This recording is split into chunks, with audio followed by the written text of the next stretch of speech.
Hello, everybody. Welcome to another installment of Show to V with Mike G, the show of life, the show of Michigan, the show of moving around because it's too damn cold in the Midwest, Austin, Texas. Today's guest, Jessica Ramirez, represents Cadre Noir Importers here in the great state of Texas. She came over from the distribution side and now reps some fine brands as, hey, have you guys ever heard of Combier?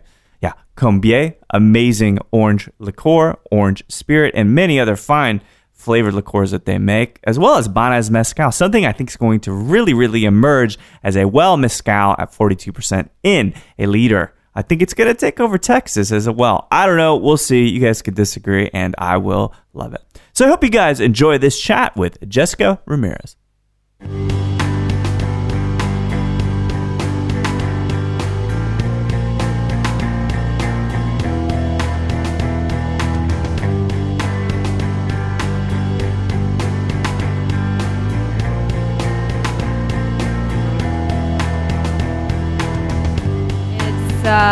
Outside of Kalamazoo, so I went to college in Kalamazoo.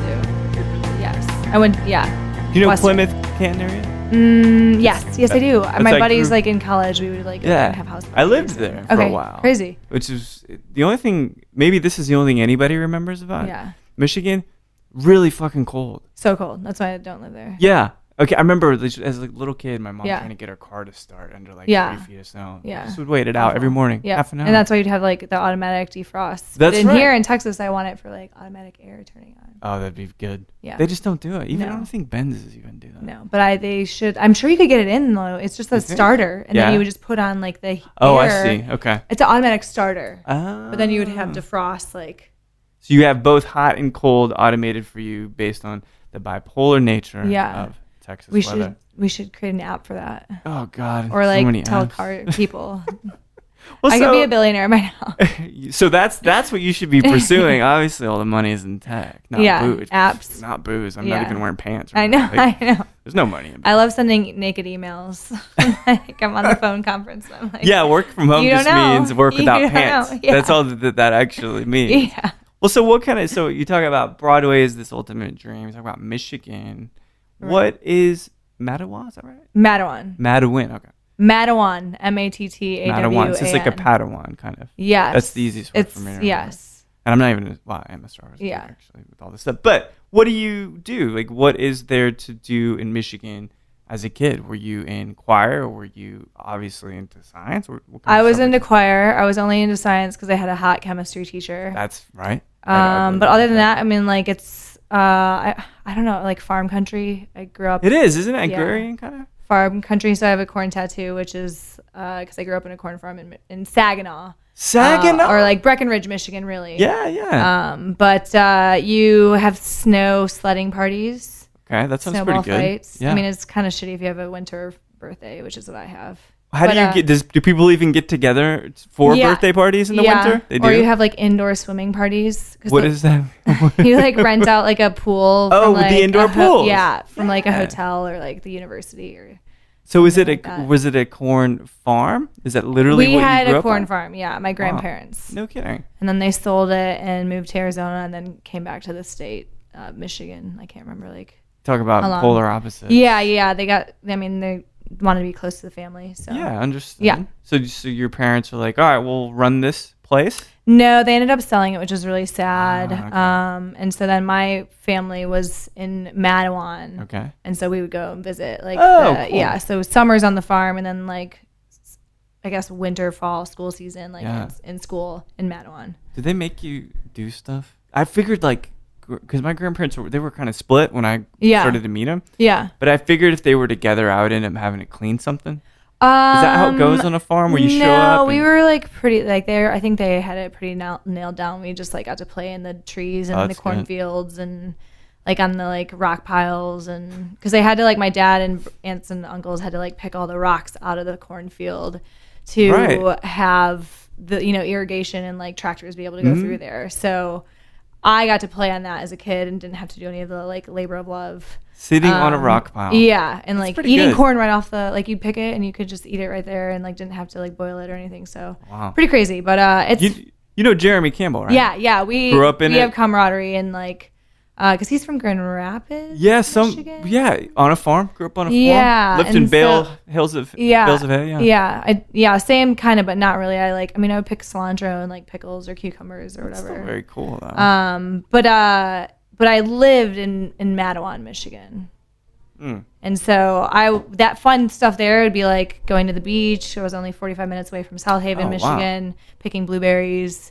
For fun. Seems relatively picturesque. Hay rides in the fall. I mean, one of the piscos that I have is the aged pisco, which reminds me of like a cider mill, which is kind of weird. No, I'm cider mills. But like I miss the Four Seasons and the hay rides, but I would never. The colors too. Yeah, right? the colors are great, which like sometimes we've gotten in the last few years, I think, because of all the weird rain that we have that allows the better like where they photosynthesis where they lose their color. I can't remember. That's right. The green stuff. Yeah, the green stuff. Yeah.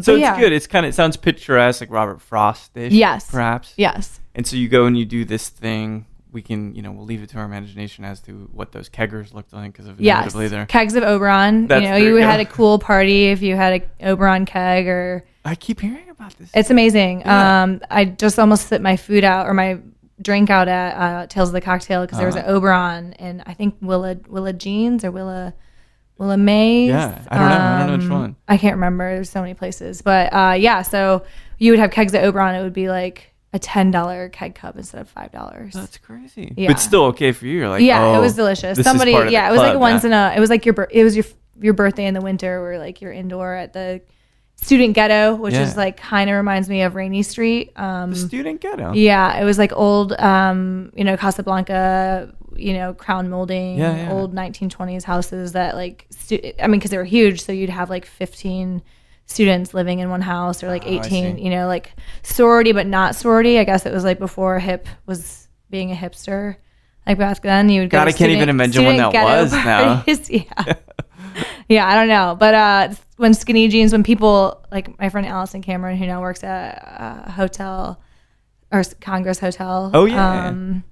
And she was like, we used to sew our jeans, because they didn't make skinny jeans. Like they would fit our bodies. So like they were doing it before. Really? So Abercrombie and Fitch was. Do it yourself skinny jeans. Yeah. Were we talking the 90s or talking the early 2000s? The aughts? It would be the 90s. Yeah. Because I'm 29, but she might be like 30 something. 30s. Well, it's good. You're approaching that horizon that gets depressing, but yet also very stimulating. Right. I'd like to live to be 100, so I think that there's like trajectory of fun shit happening all the time. You actually have you might run out of stuff. I know. So you got like which is why I need to travel 70 more. Years. Yeah. There's a lot of places to visit. That's and very blow true. all my money now. Yeah, blow it now. No, it's a good point. And then be poorly. I don't know. I don't know. Yeah. But so I imagine that booze wasn't the first area in which you got into. No, my mom, bless her heart, is always shaking. I'm shaking my finger too, or the finger of shame, which people may think is the middle finger, but it's really wagging the finger back and forth. Yeah, that's the one where you ate all the cookie dough out of the fridge. Shame on you. But she was like, "Why did you choose liquor sales as an outlet of your job?" And to be honest, like I would have never, thought of that would be happening. Like I guess I fell in love with event planning back in college when I worked for, Cheeseburger in Paradise in Kalamazoo, Michigan, where I heard Jimmy Buffett every hour on the hour. You're like, I want to sell margarita machines. Yeah, margarita machines. But I did events for them, and then I found out there was a degree in that, and so I got a degree in that. And eventually, what specifically is the degree? Organizational communications. Okay. So that's. Can you give me like the prototypical thing that they would pitch to you to become a member of this program? Really, it was just like my manager was like, "Hey, there's a degree in this," and I was like, "Well, I can." Plan parties and no problem. And I really just love people. I think like the anthropologist in me, like the interpersonal relations, like creating relations, which is like obviously why I think I've been in sales forever, like I learned doing beauty pageants in high school for scholarship. You're doing beauty pageants? Yeah. Like, what was your talent? We didn't have to have one, but good. I would have sang, which would have been really funny. But we didn't have to have one. And so I learned that because we had to get sponsorship.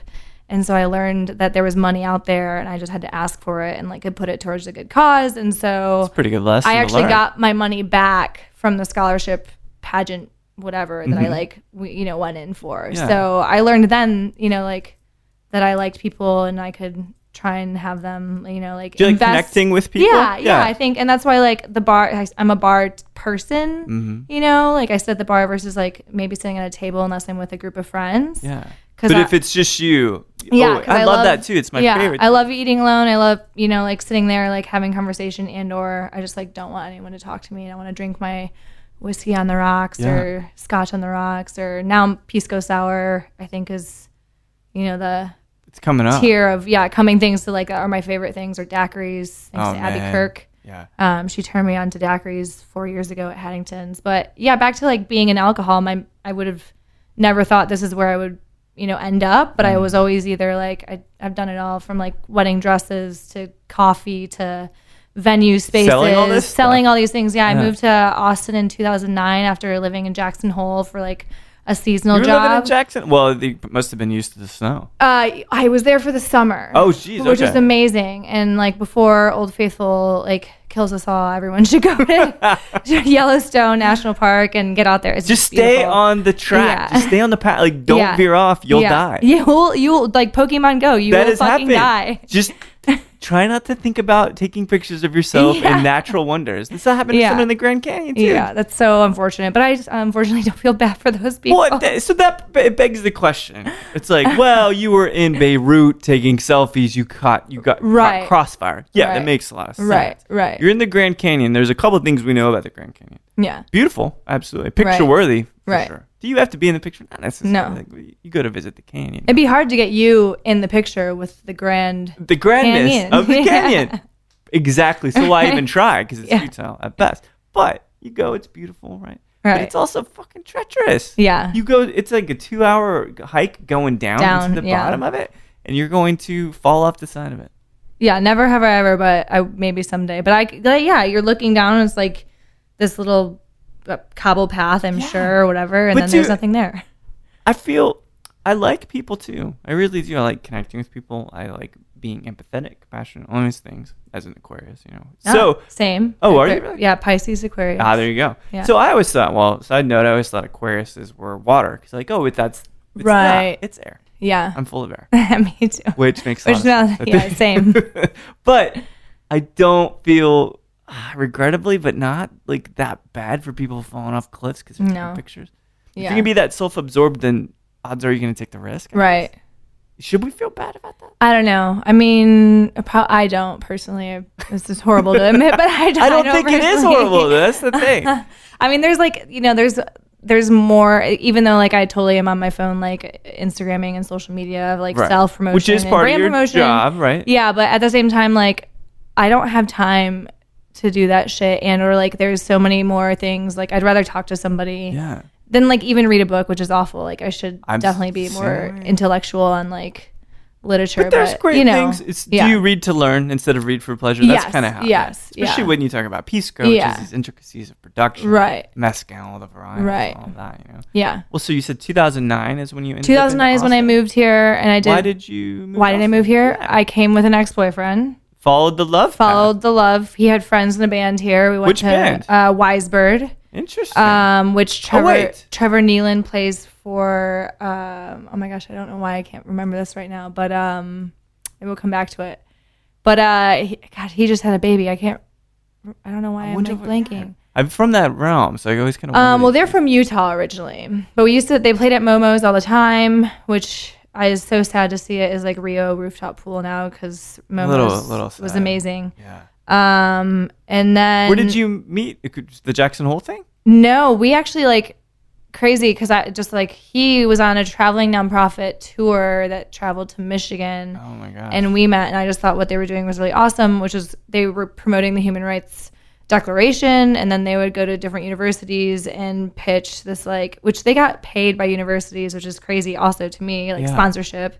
They got paid by universities to go do a week-long promotion of human rights, and they would do like classes on fair trade and sweatshop free clothing and like all these platforms, and then they would have a huge music festival at the end of that term. And so they were doing that, and then like in the fall or that would be in the fall, but in the summer they were doing music festivals in general, and they traveled around this like vegetable fueled bus, and so crazy. So we met in Kalamazoo, Michigan at Island Fest. No one can say that. Nobody meets Kalamazoo.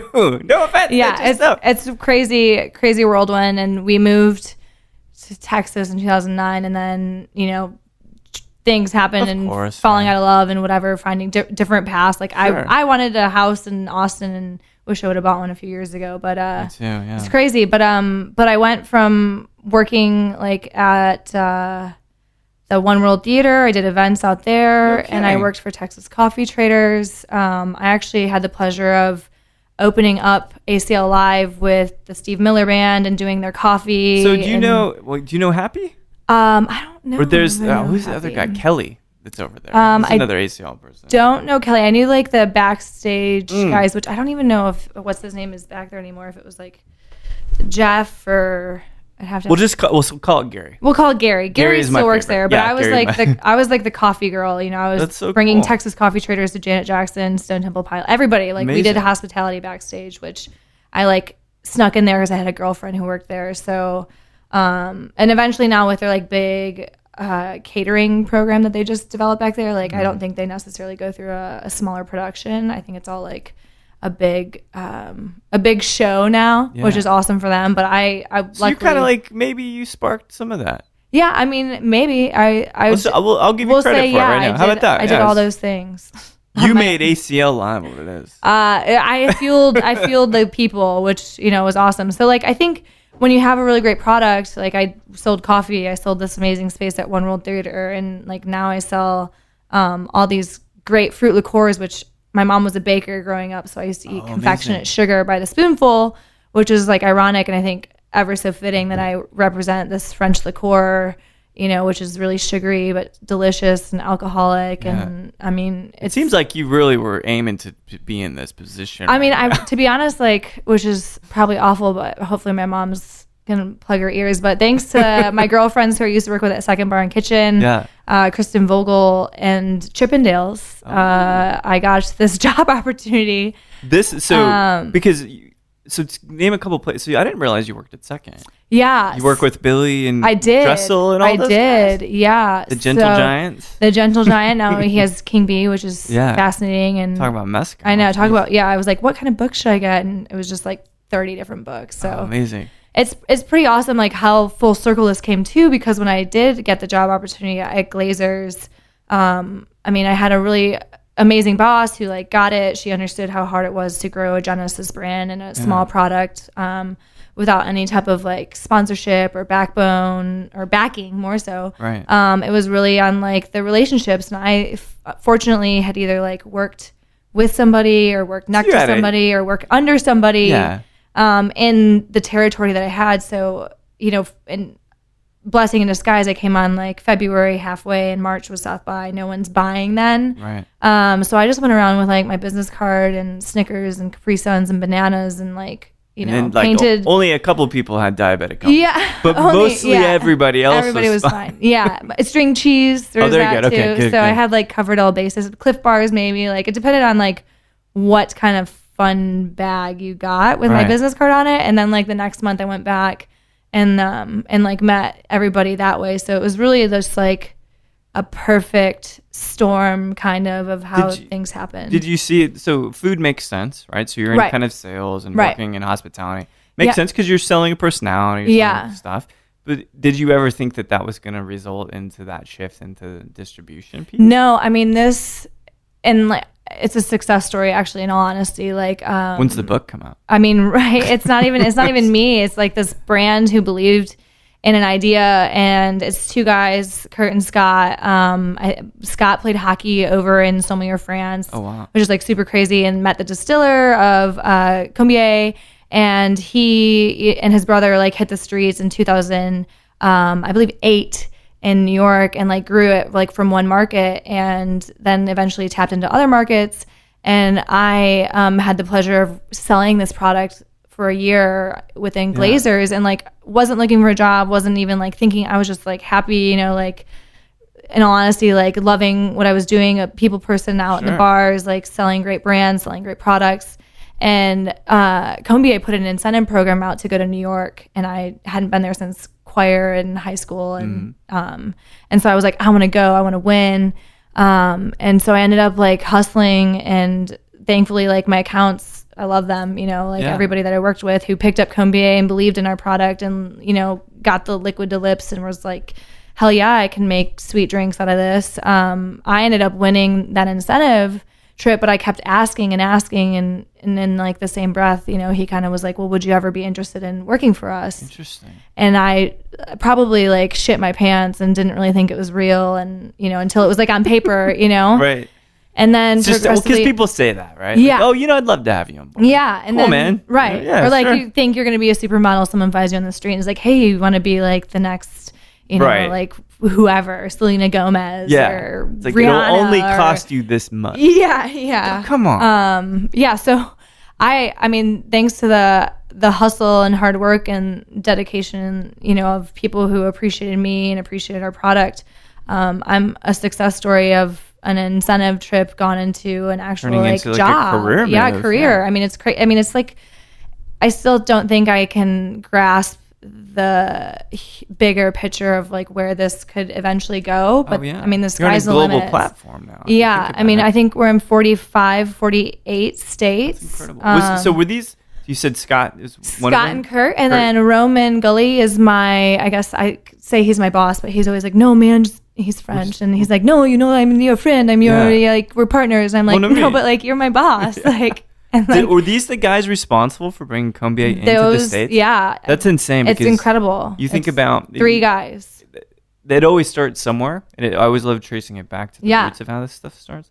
And Combier, in terms of liqueurs, that's fair, right? Yes. It is the premier one. It's the best one, right? Yes. It's the one that everybody's kind of chasing after being as good as. Right. As, you know, it's rich. And then what was the black bottle one you guys had put out? The Royal Combier. Oh my God. Which I brought the elixir, which is like a really awesome. I mean, Combier is just an amazing story in general. It's like Jean-Baptiste Combier, who is a candy maker who chose Sommelier France. It's just like extra romantic, you know, especially because it's like French, and I'm half Spanish and ginger, so like I'm a white girl. Yeah, I'm a white girl, like essentially from Michigan, and I'm trying to like speak like Spanish, which I can't, or like French things, like I always get in trouble. But yeah, so he was a candy maker in Sommelier France because the best terroir and the vegetation and the fruits and vegetables, and so like the essence that he created and captured, you know, from what we use the sugar beet base. Right. We take that, distill it 3 times in a copper pot still, which Alexander Eiffel created, which is another fascinating part of our story. Like before he designed the copper. Some guys you might have heard of. This guy who designed the Eiffel Tower or the Statue of Liberty, you know. Insane. So, I mean, we have a really amazing and beautiful history and story, and it's just funny. And I learned in grade school, 11th grade, when I did like a graphic design program, she was like, the best ideas are borrowed ones. And it's totally true, because we are a direct correlation of that. You know, we were established in 1834. And then a few years later, our friends Cointreau created their cherry liqueur in 1849, which is like their emblem and their sticker on their bottle. And then someone from our distillery either like got let go or just, you know, didn't want to work there anymore, and eventually like went 30 miles down the road and gave Cointreau our recipe, and or like, were they pissed, you think? I mean, I'm sure, you know, there but it's all NDAs the same in France in the late 19th century, so it's all whatever. I mean, it's like I got poached by, you know, Combier from Glazers, so like paying it forward. Paying it forward, right? So like it's all good. And I guess, what is it? Copying is the best form of like endearment or flattery. Yeah. So I mean, they're just different products, different experiences. Ours is an amazing product because it's still traditional from 1834. We still use that copper pot still. You can go back to like black and white photos and see the exact like bright lighted photos now. I'll be going there next year, which will be so exciting. But it's pretty crazy, you know, how he carried the essence of the orange peel, like as the French 75 or, you know, old fashioned. You have that really great citrus, floral aroma, almost like an orange blossom. And then, you know, the sugar beet heart base three times. We distill that 3 times, take the heart. I mean, I'm sure for people who do or don't know, like the head, the heart, and the tail, you know, like you turn on the Holy Trinity faucet, and or your garden hose, you know, it's really hot, so you wait till that really cold water comes out. That's the heart, and then the tail is like when you're turning it off, and then, you know, that's an interesting analogy. I've never heard it. Yeah, because you know, like when you're a kid and you drink out of the garden hose, it's so hot. It's so bad. But then it gets really good. I get what you're saying. Yeah, that makes sense. Metallic. And then eventually it's like, oh, this is cold water, but there's probably still metal. And then sometimes there's mud because you leave it in the grass. Right, exactly. I remember that. Yeah, that's probably the tail. That's something. You never know. Beet sugar. It's hard to say. I've never had that. So, and you can make alcohol out of anything. And so then we distill it down, infuse the orange peel. And someone actually takes the time to remove the rind away from the zest. So no pith. So no pit, no pulp. Just the rind. So that's what also sets us aside, and like it's traditional. It's a really great product. And a lot of people, you know, or other companies, brands, whatever, and it's just like super normal to macerate the whole thing. Right, sure. Which is, you know, less labor. Yeah. And so ours like is still traditional, the labor of love, handcrafted, I guess, hand bottled. You know, I don't know if that's even like PC anymore. I don't know what is. We can say what we want. That's all I know. And we're not like what is it, homemade or house made. We're not like making food in our kitchen. Right. Well, it is in a sense a big French kitchen. It is. Imaginarium, maybe. Yeah, and so then eventually, like he played with. We have so many different awesome fruit liqueurs. Pamplemousse, right? Pamplemousse rose, which is 2 pounds of pressed rose petals. Oh my gosh. Which is like your grandma's bathroom, but it's really amazing. Like they're all great for champagne floats or ice cream. We have apricot, which is probably one of my favorites, or the peach divine. Muir, which is blackberry cassis, which is like a kind of like a tart currant blackberry, or almost like a huckleberry. And then punchy. Tart, and then we have framboise, the fruit rouge, which is Brian Floyd's favorite, which is a compilation of cassis, strawberry, and raspberry. Oh, man. And luscious, very romantic, like Brian. Yeah, you're right. It just feels like that. It is. Well, so I would love. So let's. I would, because you know, here's one of the wonderful privileges of being in this seat, right? Right. I'm at eye level with like 4 bottles, right? Yeah, it's pretty exciting. Which is a wonderful thing. So Combier, which is, people know it, but sometimes they don't have it by itself. Right. You know what I mean? So it's something. So let's get a sip of the Combier. Sure. You know what I mean? Sure. Well, and then, you know, who I love, Chris Kiki from Old Egos, and now she owns Austin Shaker. Yeah, they love me and I love them, and I love Egos, so that's how we became friends, and it's like full circle now. But she sells these minis, which I think are so great because a lot of people don't want to invest in a full liter or a full 750, especially using like a quarter ounce or something, right? Yeah, or these are great like if you exchange them into a plastic to go, you do like to go margaritas in your mouth and bite an orange or a lime. But yeah, this is, what's the proof on the Combier? This is actually 80 proof. Perfect. So it's the same. Yeah, you could totally get drunk off of it if you just were drinking it by itself, but it's definitely it's not something that our generation is doing. Getting drunk off of it? Not by itself. No, but I've been trying to come up with a drink name for Finette and Combier. Oh, geez. Because let's see.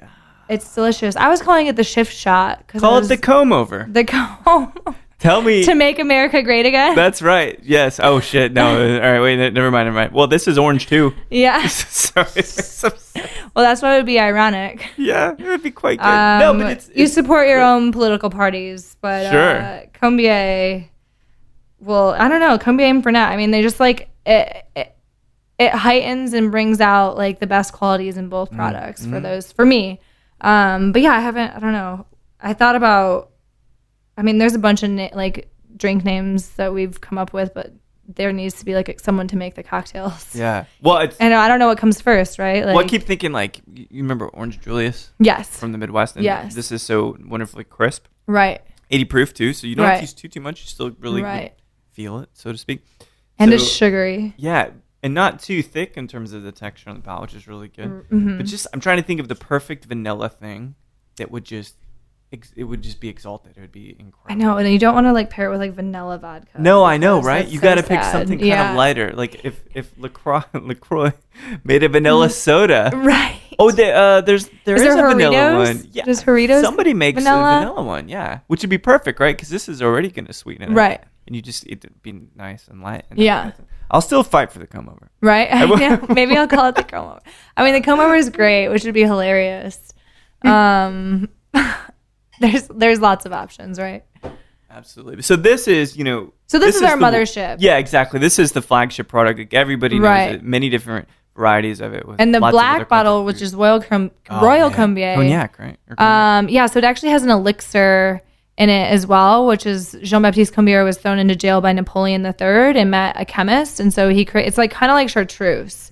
I have it if you want to try that too, but it's like really weird and like off topic. No, I like it. We'll try it after for sure. Because why would I not? Yeah, it's here. I ordered another sample, so it's so amazing. But yeah, so since these three guys, which like I met all the team in New Orleans for Tales of the Cocktail, and how was that for you, by the way? It was amazing. It was my first time ever in the state of Louisiana, ever to New Orleans. So did you kind of feel it as you do when you're in New Orleans? Yeah, it's amazing. And I'm totally like a sucker for that type of energy and that type of city, like the bright colors and the people. And my buddy who actually used to work with Haddington's just helped open up Hotel Pontchartrain, which is amazing. It opened July 9th, and I had the luxury of staying there with my girlfriend, like serendipitously. Oh, cool. Again, another serendipitous moment. Her hotel fell through, and we got put up there, and he's the beverage director there. And that's perfect. I'm already like doing my job in other states without really having to do it because he was like, baby, I got you. You're already here. I sell nothing else. So yeah, it's pretty awesome. How was it for you? So here's an interesting question because I look at it. Own a couple brands and all this, right? And so you're out there, you're repping some great brands, right? It's basically like going to Consumer Electronic Fest, saying, "Oh, I've got a new mobile phone." Right. So, how do you feel the message? Does it become muddled with all of the other stuff going on when you're trying to talk about maybe Banhez, right? Or the our Mezcal or Combier. I mean, for me, it was more like networking, meeting and greeting, and like getting an idea of what we could do for next year. Yeah.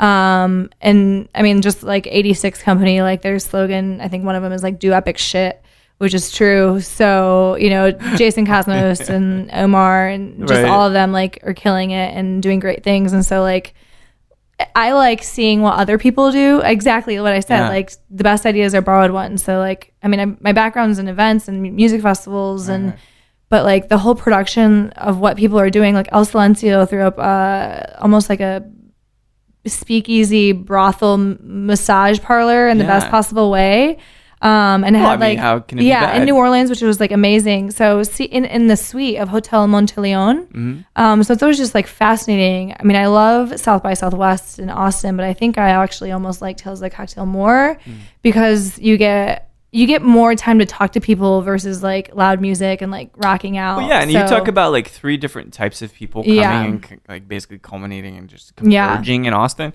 Whereas it's not to say it's monotone, but it's at least like similar people there for similar reasons. Right. Versus like a filmmaker versus an app designer, which there's and the musician and Yeah, so I mean, and everyone was super friendly. I mean, I ended up like hopping around at a few different hotels. I stayed at the Roosevelt too, and then the Sheraton. Wow. So I had really great. And I like it's like when you like fried green tomatoes and you try fried green tomatoes everywhere. Yeah. Or what else? Escargot or something, or tartare. That's probably my thing. I like trying people's tartare. Yeah. But that's what the daiquiri is. Yeah, actually. exactly. Yeah. And same for me for a pisco for me because I like. Do you make it with lemon or lime, or do you make it with Kurt is yuzu, which I guess is like the lemony. Yeah, the Japanese. Mm-hmm. which I've never had yet. So I need to go buy some and make some at my house or something. But I like taking showers in different hotels and seeing if they're like shitty or if they're amazing.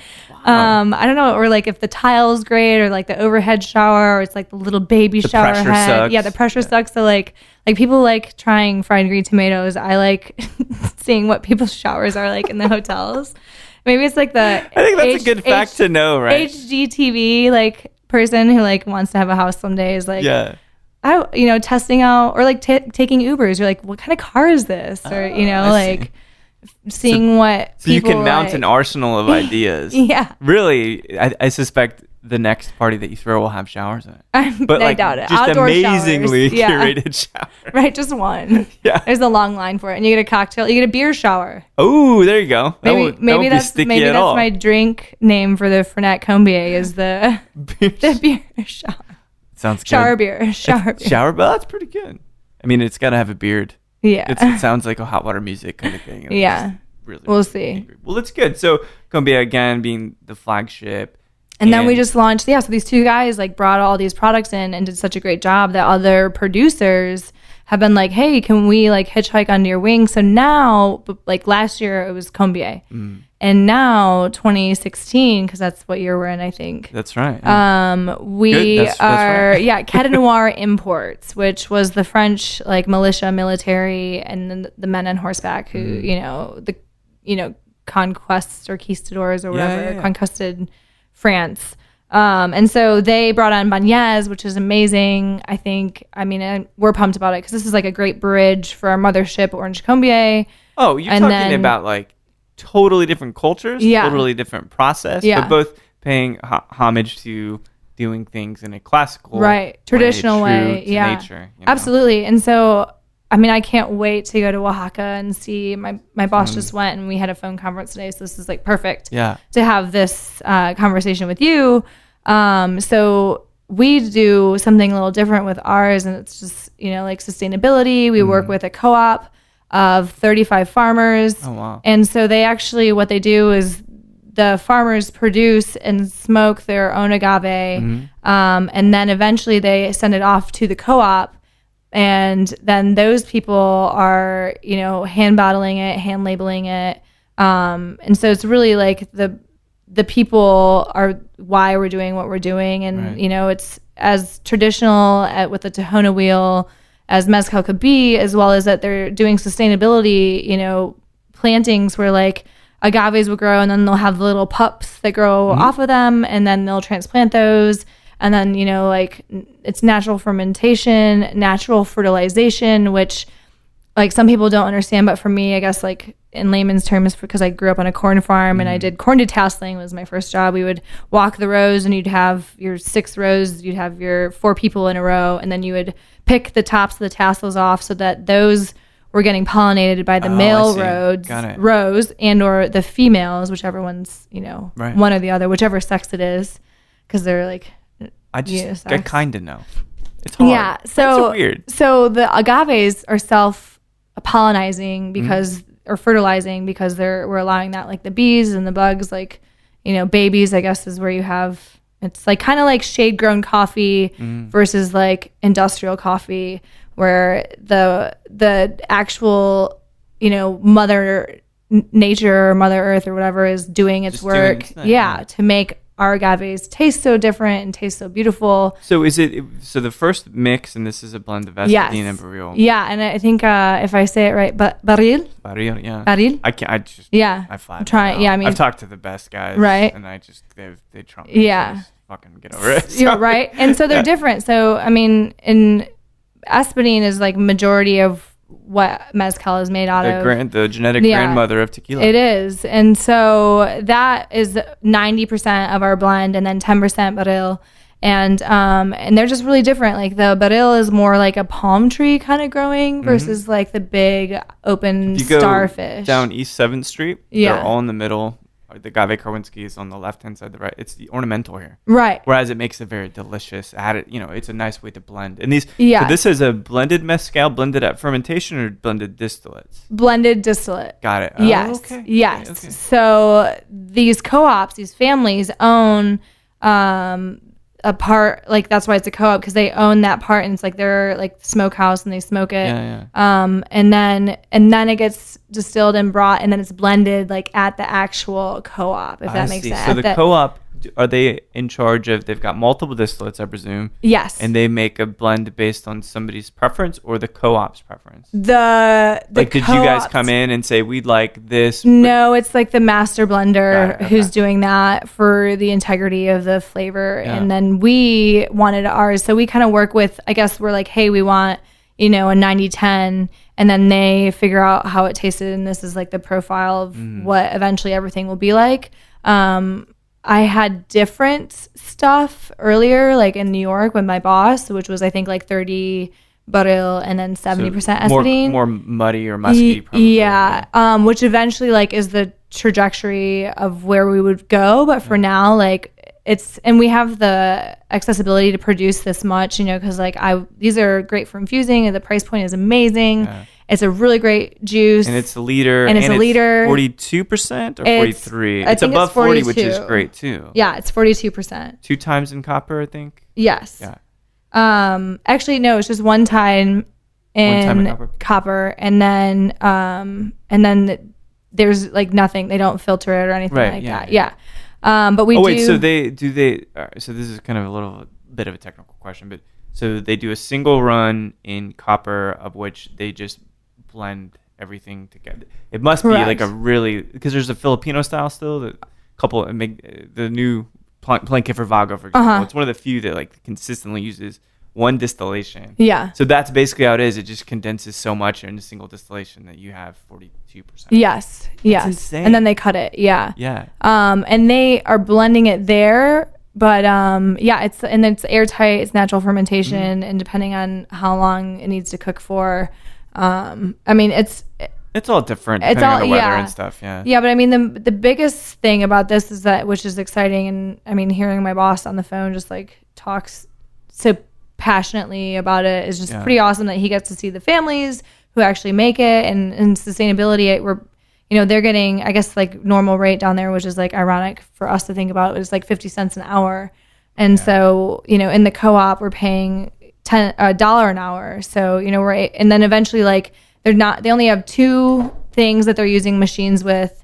And that'll be, for the actual putting the liquid in the bottle. Right. Well, yeah, you have and to. Then, because the government has to. Yeah. They have to regulate it. And then they also do like, there's a plastic seal on it, and so that's the other. Yeah, but other than that, it's hand washed, it's hand labeled, and so that's. And it's in a liter. Yeah. So what's the price look like?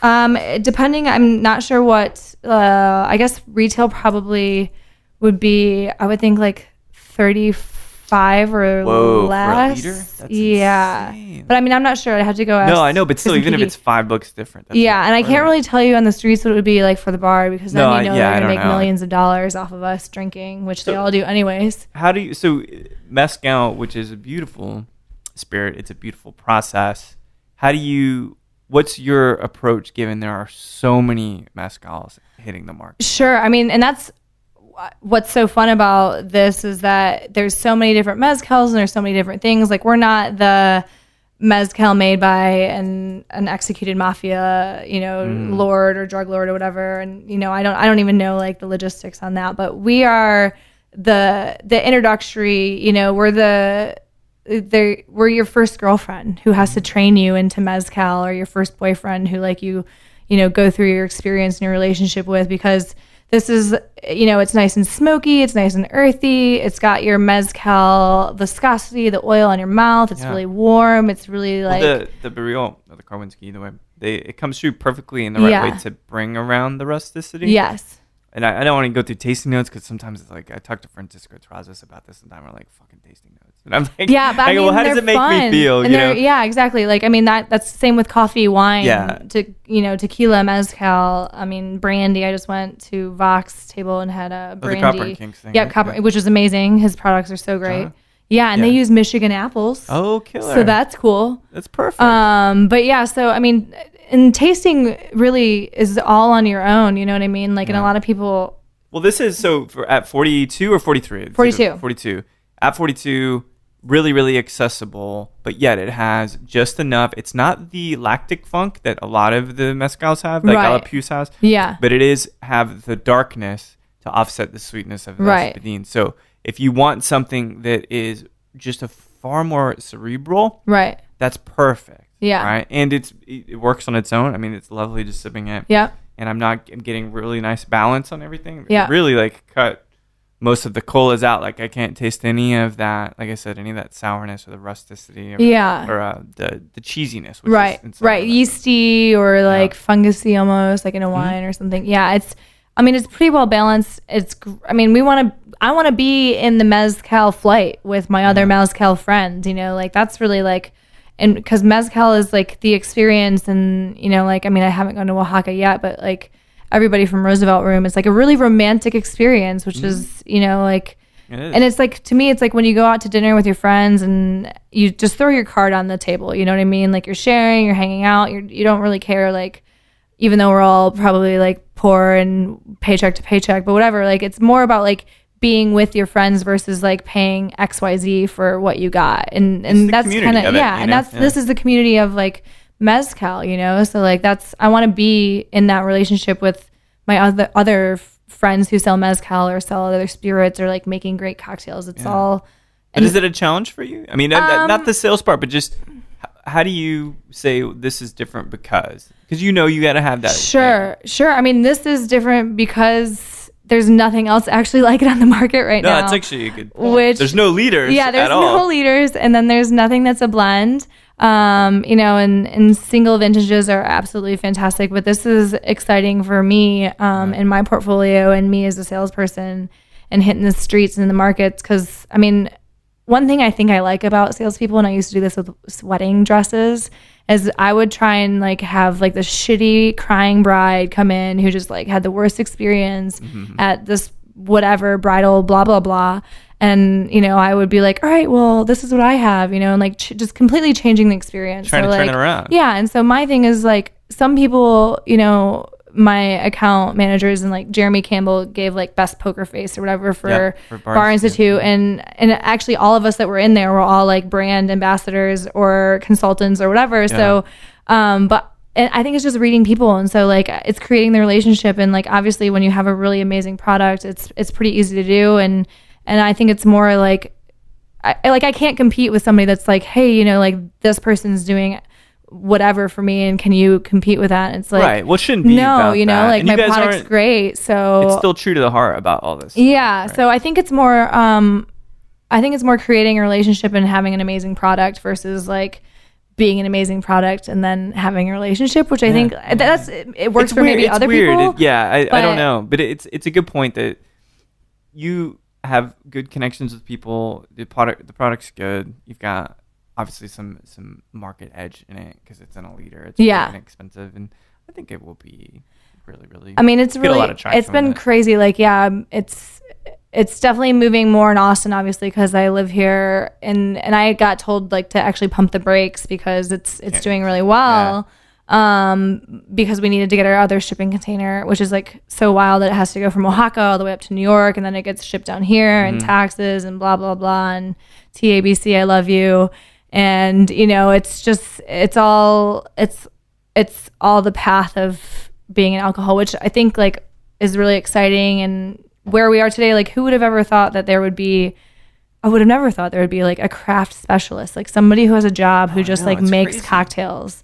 Because I used to bartend, and that was like where I went after I worked in sales and wasn't like happy where I was, and did bartending, and I actually eventually like went to serving tables because I was making more money as a waitress, having more covers per table versus like the bar, which they work their asses off. Like they deserve massages every week, if they could, like shaking those tins and being on their feet. And repetitive injuries in their elbows. Exactly. Yeah. Or citrus burns or, whatever it is. So, they are the warriors of the hospitality industry, next to like the dishwashers, absolutely. I think, so they're all a part of like the fluidity of creating an experience in a restaurant and like with people. And that's why I'm a bar person, is because you speak of it with such like such romance and kind of nostalgia in a way. It made you miss stepping away from it? I mean, I think I just really like it, and that's probably why I have FOMO or fear of missing out, is because I like the romantic experience of like entertaining, I guess, which is probably why I like event planning. Makes sense. Sure. And like why people go out to eat is because they don't want to clean up after themselves. As well as that they want to eat really good food or have a really great cocktail or have something they can't make at home, and like that's why you go out. You can even make a cocktail yourself. But you just have to get out sometimes. Yeah, I mean, see other people commiserate and interact in a different aesthetic. Totally. Place, even if you don't need to get a drink, it's still nice to just go someplace else. Yeah. That's my favorite thing when I'm traveling is just going to a hotel bar. Absolutely. And just sitting there and then, I ran into this guy or this guy. It's never anything except about being tossed into the wonderful mix that is the mankind. Right. Or the human, you're tossed into the intersection of so many different conversations and so many personalities, which is really, really cool. I mean, totally like cool. The anthropologist in me is like, exactly. Why are you so weird? Or like, why are you so mad? Like, what's, you know what I mean? Yeah. Like, I like listening and like I said, turning that experience into like a shitty one to like, I like that. Or like, like being able to like switch that mindset when you come into some place or, like, and that's why the restaurants who are surviving in Austin and like, and are like new and do really well and do great things is because they get it. They have, people who've been in the industry for so long who, like, somebody waiting X amount of time, like that, like little free champagne sample or like past hors d'oeuvre is like, like I like this place because, while I was waiting an hour for my table, they noticed me. Absolutely. Which is what our whole new era is like the me thing. Yeah, make me feel included. Give me credit, even if I don't deserve it. But like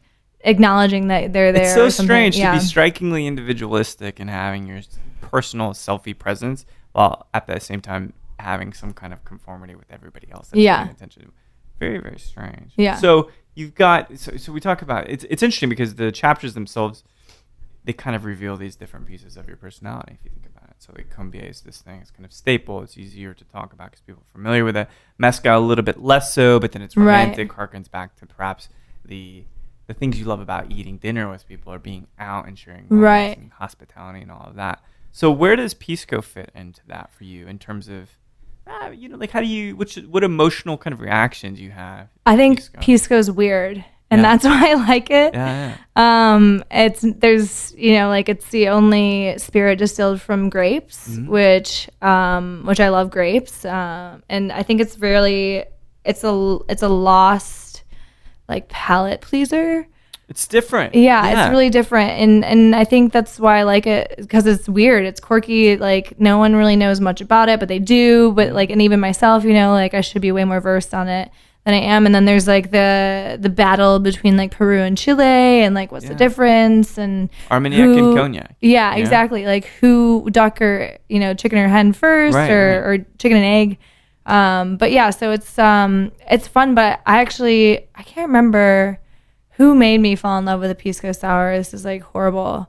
But the egg white, like the frothiness and the bitters and I like going to places and trying different Piscos, and it's always like really heartbreaking when people are like, yeah, I can make you a Pisco, and then you have it and it's just like disgusting, but you have to like take it down because it's hard. You don't want to, or you drink half of it. Well, it's funny because you kind of had to do that. Yeah. I think I hope I built a reputation for being incredibly outspoken. Right. It's like, hey, not good. Right. Like, sorry. Let's try this again. And I think that's okay. I'm not trying to be mean ever. Right. I'm not a bartender. You're like, yeah, well, this is a little too tart for me. Or there's always got like constructive criticism. There's a good way to do it. But it still can be balanced. It can still be tart and balanced. Yeah. And if it's just totally off spec, like I've had one recently. I was like, you didn't put any sweetness. Yeah. This is basically lemon and spirit. Exactly. Which is okay for me. Yeah. Give me some soda water or something because it just doesn't work. Right. It's not balanced. Like, and that's the whole point of a cocktail. I mean, my buddy Miguel at Isla, I I met him at Banhez Bistro, and it was like a baby that I created when I worked for Glazers, like because I really wanted to meet Sandra Bullock, and so I would go in there and made this relationship with Miguel on behalf of like Genesis products. Real quick, can I ask you what's the quintessential Sandra Bullock role? For me, it's Miss Congeniality, which is ironic because it's like pageant, but she's a boss ass bitch who like is this like ugly duckling. Just watching it yesterday. Yeah, well, it's good, and she's nice. So I'm all right like with the rom-com stuff. Sandra Bullock is even fine typically. Right. That one, I don't know, days, man. Where she's in that's rehab. Pretty good. That's with funny. Viggo Mortensen. Yeah, so many great people. That's a great movie because it's kind of rough. Yeah, she's kind of got some. Or what was Forces with Nature? Oh, Forces of Nature with Ben Affleck. Right. Yeah, I actually never saw that. And that's like in New Orleans, right? Or Louisiana, I think so. Or I think so. Georgia. So were you mad when she did Gravity, which was an Academy Award? No, that was just like really serious. But it was good. I just love her. I just like think she's. Did you get to power? No, I mean I saw her one time. But not at Banhez Bistro. Oh, okay. And when I got the like hint that they were shutting down, and like I created this relationship with them and whatever, Miguel was like, oh hey, she's gonna be here this night, and I was like, well, I'm going on vacation, so I like totally missed it. But Miguel's like palate and profile and like where like when he makes a drink, like his drink takes you on a trip, you know, like you taste everything that's in that cocktail. And it just like goes all over the place. So it might have even been Miguel who like made me fall in love with Pisco sours, because it was just well balanced. And Jeremy Campbell's made me a really great Pisco sour too. I mean, there's been so many Pisco sours in my life. It's hard to. So were you glad then that it kind of came across your desk? Yeah, exactly. And my boss was like, "How do you feel about that?" My boss, Roman. Yeah. Your non-boss. Yeah, my non-boss. Yeah. Boss. But he was like, how do you feel about that? I was like, well, I love Piscos, so I don't think, but I was like, but there's not like a market like there is for Mezcal per se. No, you're going to have to pave it. Yeah, but that's okay. And that's why like, I'm so excited about the products I do have because I have, a triple distilled, clear Pisco called Control C. Which where it grows, it gets like 360 days of sunlight, so it's very bright, very. Is it dry? Drier. It is drier, yeah. It does have a little like residual sugar. Okay, yeah. But it's very nice. It's very clean. A little grassy for me. Little like lemon grassy. Yeah. Do you want to try it? Yeah, let's try. And whichever you think is the one that's like. The thing that I'll try whatever. Try this one, and then you can try the Pisco Nobel. Yeah, we're on the Pisco train or Pisco wagon. Yeah, because exactly. And I always have a heavy pour, so I usually try slower now. But this is 40 proof as well. And this is the triple distilled. Triple distilled, and so Chileans, Chileans are allowed. It's just like whiskey, you know, Irish whiskey, Scotch whiskey, or you know, lost in translation without the E. Yeah. But Chilean Pisco and Peruvian Pisco, just like different legation. They're both really great. They're both beautiful. So the nose is like unlike anything I've ever smelled. It's almost like a gin or vodka. Like you would think you're like, if I didn't tell you it was a Pisco, you would be like, oh, but it's weird. Well, I definitely get the punch of the grape, like that's there, but there's this other really low, kind of different, almost like plasticine now. It's very, and then again, I'm sitting here like a fucking it's okay puffer or whatever, like they say in the UK, but yeah, it's very interesting, very oily too. Yeah. The glass. But it's a fun. I mean, it's very new. It's like, it's very interesting. It's really bright for me.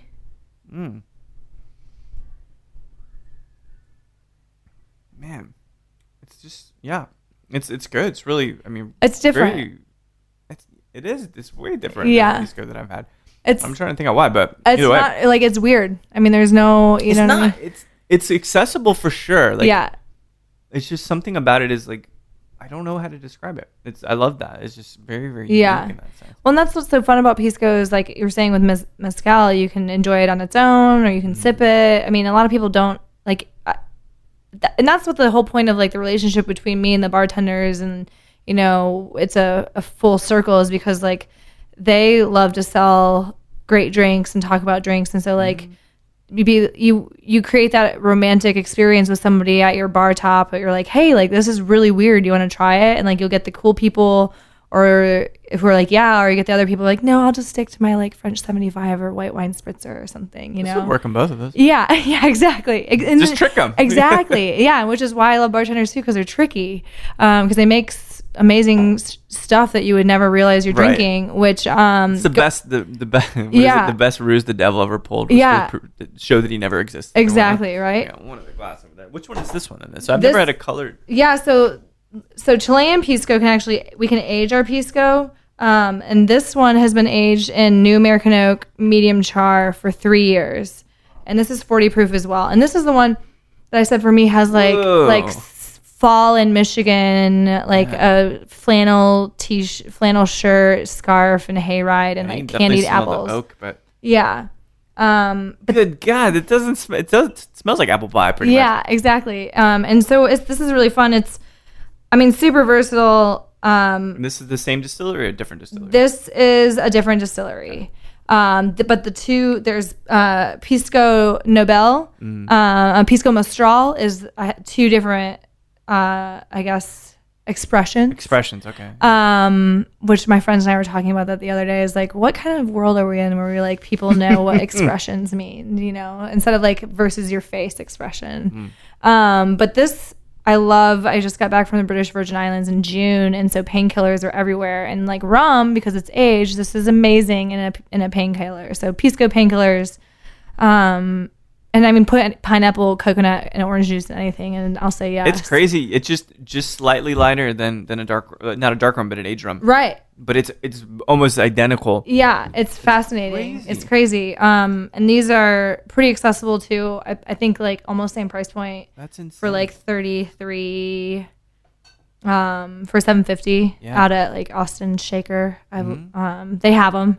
So, and then there's the overproof, which is lighter in color because it's only been aged for 1 year, medium char, New American Oak, but it's 46. Oh, so like, yeah. Because you don't get a Pisco at that proof ever. Like nothing that high. I don't know. I think Chilean, that's the other thing is like Chileans can do whatever they want, I guess, which is cool for me because I get cool spirits out of it and, other brands. But, like they're all just like really different expressions, and they're all just a lot of fun, and that's I love Pisco because it's so weird. You never like you expect something, but you kind of get something else on your palate. So it's and then you can play with it, like making different cocktails. It's a pump fake, man. Yeah, because it's like you're looking at it and then it just goes this other direction, right? Because I wouldn't have thought that the aged Pisco that 3 year in oak. Now I could taste American oak. That all makes sense, but I didn't realize it would come across so caramelly. Yeah, it's delicious. But it feels like it's the sugar from the distillate, not the barrel. Totally. Which is really cool. That's something that's kind of a crowd pleaser. It's it's really awesome. And then the overproof, which is like so fun. And that's what I like. You can tell when I like, even now when I go out and account and I like sample people on it, and you see people's faces and like you either read through their eyes that they really like it, or their mouth is like, oh, I hate it, or so like it's a really fun experience. And then like you would know, like when I sold lots of different products, I would know like not to bring this type of product to somebody. Yeah, you have to read people. Yeah, so it's I think that's the fun part of like sales and then selling alcohol is like reading people and also like making somebody think that changing their mind, like they're like, oh well, I don't like mezcal. And then they try my mezcal, but it's like weird because they're like, well, I like tequila, but I don't like mezcal. I'm like, well, just try it. I'm like, do you drink bourbon? Do you drink scotch? Right. Like, just live a little. Yeah, it's like the people who are like, I can only have Tito's because it's gluten free, and it's like everything's gluten free, Yeah, you gotta love that. The things that people think they know about spirits, I love that. Love it. Yeah. Oh, well, gin gives me headaches. Right. It's really the same as the vodka you're drinking. What might it be? Orange peel? No, because you drink orange juice all the time. Not real sure exactly. I'm allergic to oranges. Just kidding. I don't like them. Like, it's like those people. Dude, I'm allergic to gin. Well, self-diagnosis is a big thing. Or maybe no, you're not. Or maybe no, you're not. Yeah, but you can't. Right. I want to. There's so many times. And like, oh, you're actually full of shit. Right. Like, yeah, my friend was saying that she was making, when she was a bartender, gin Bloody Marys, and people were like, these are the best Bloody Marys I've ever had. And because her dad liked gin more, so she was like, didn't realize it was the first bartending gig. She didn't realize that it was actually a vodka base. So she had been selling gin Bloody Marys to everyone, and they loved it. It's incredible. Yeah, I mean, and that's, full circle of our portfolios that like we do weird shit, and it's so exciting to work for a company from that, like, and trolling around with like I think I was one girl to 4 guys or 5 guys. So like, I'm really in the liquor business, the beer business. It's Boys Town, which is like being. Does that ever bug you? You seem like you can hold your own. I think like only sometimes, like, will my emotions really like take over, and then, it's putting it back to business versus it being like personal.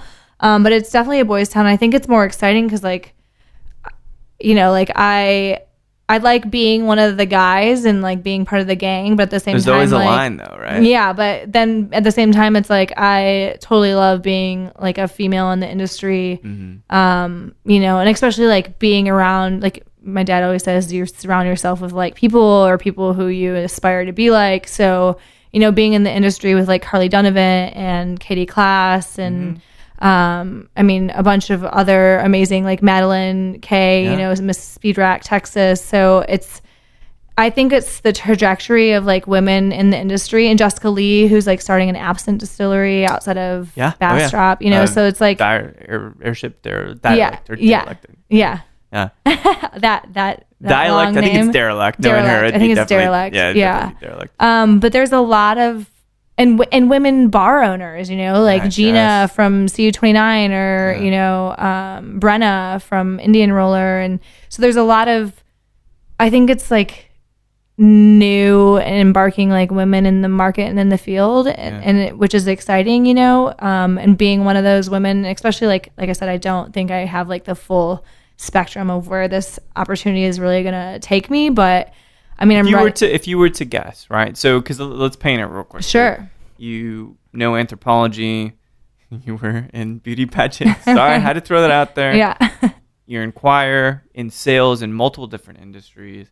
You're working behind the bar, working as a waitress, then working in distribution. I mean, your resume is just fucking ornate. It's got to be, right? And then now you're working with this beautiful collection with Cadre Noir of Combier, Banhez, the Mezcal, the Pisco, Circle C, and then so much more. I mean, there's so many other things. Who knows? And Abel cider, we just launched a cider from like Brittany, France. Right? Yeah, it's amazing. 100% apple juice. So, but where does that mean? Like, if this, taking a step back and saying, sure, okay, I'm gonna be 30 soon, right? Right. Much older than you, so that's all right. I can say that. But what is it that you really want to do? I mean, not take that over the world, doing something. Well, pinky in the brain. No, I mean, same thing we do every night. Right. Yeah, right. I mean, in a perfect world, I don't know. Like, I have no idea. Like, I never would have thought that I would be, waking up, drinking coffee, sending emails, hitting the streets, staying out late at bars, and making new friends. I mean, I think like my bigger picture, like what I've always wanted to do is like have a music venue space and like food and beverage, and like this would be a great tier and like throwing liquor into that. But I think like with where this is going and hitting the streets and me loving, being out and making new friends or like making new accounts and painting the town orange with Combier and now Banhez. I mean, I would love to eventually like be a partner with these guys or invest, back into the company. I think there's a lot of awesome things happening where like if we could take what is happening like in the co-op in Oaxaca or the Brittany, France for our cider, where we could do something like in the States where it would be like a farm that we eventually like make our own like beer off of it or like something like that. I mean, I definitely like the sustainability behind farming has always been a passion of mine, but I don't know how that would like translate into like alcohol and every maybe fruit like, is just waiting to be turned into a distillate. That's how I look at life now. Yeah, exactly. I mean, I would love to like the loquats around town, the little trees that have the orange blossoms in the summer. I used to live next to this amazing tree and so we would make like loquat preserve, and it's the only thing that you don't have to add the pectin to. So you can make really great brandy and all that good stuff out of it. So, I mean, I don't think I have like the chemistry passion and, to make something, but I think know. Sometimes you just got to feel it.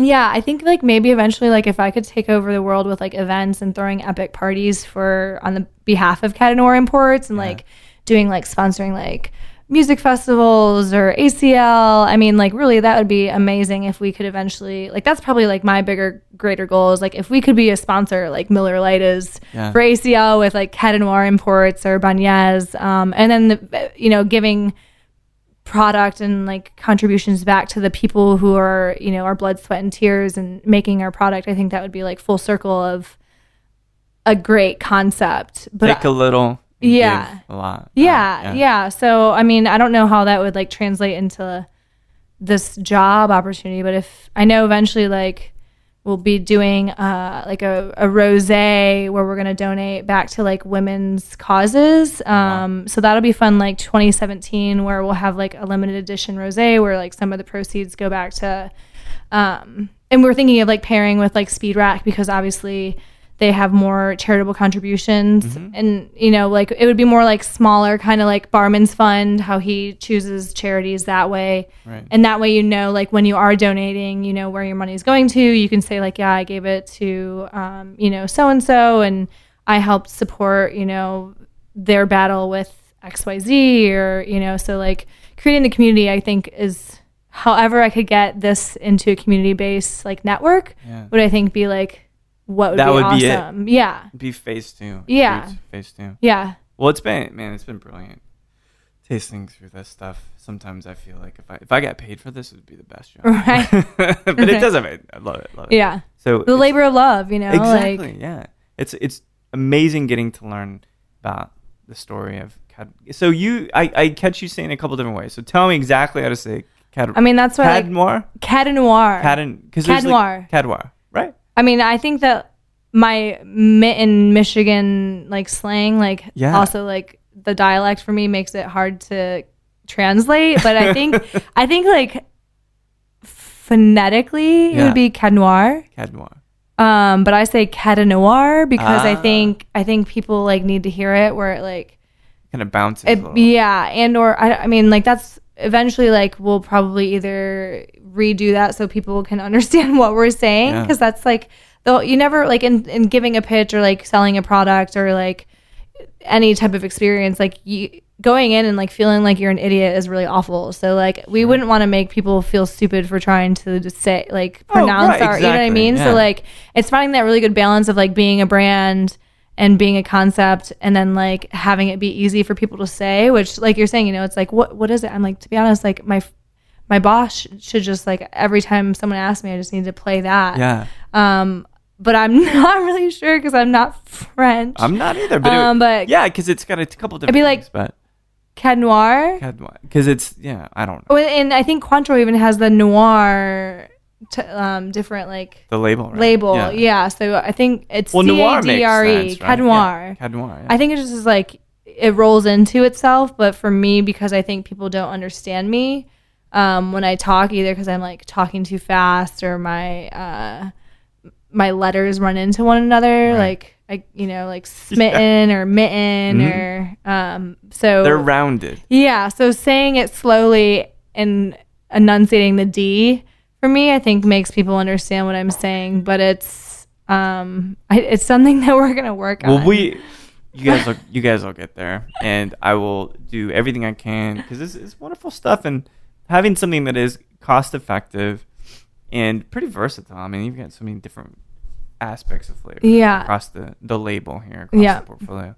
It's been really, really cool chatting, and I had no idea you were such an Austin native.